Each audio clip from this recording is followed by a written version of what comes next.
ચારધામ યાત્રા હરિદ્વારમાં 60,000થી વધુ શ્રદ્ધાળુઓને રોકવામાં આવ્યા, વન વે પર ભીડ ઘટી। ઉત્તરાખંડમાં ચારધામ યાત્રાએ તમામ રેકોર્ડ તોડી દીધા છે। દેશભરમાંથી પહોંચેલી શ્રદ્ધાળુઓની ભીડે તમામ સારી વ્યવસ્થાના દાવાની પોલ ખોલી નાખી છે। ભીડને જોતા સરકારે 30 મે સુધી ઓફલાઈન રજીસ્ટ્રેશન પર સંપૂર્ણ પ્રતિબંધ લગાવી દીધો છે, જ્યારે ઓનલાઈન રજીસ્ટ્રેશનમાં હવે આવતા મહિના પછીની તારીખ ઉપલબ્ધ છે। હાલમાં એકલા હરિદ્વારમાં 60,000થી વધુ શ્રદ્ધાળુઓ ઓફલાઈન રજીસ્ટ્રેશન માટે રાહ જોઈ રહ્યા છે।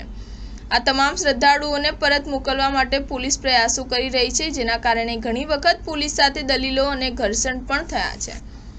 મંગળવારે પણ પોલીસે ઘણી જગ્યાએ ભક્તોનો પીછો કર્યો હતો।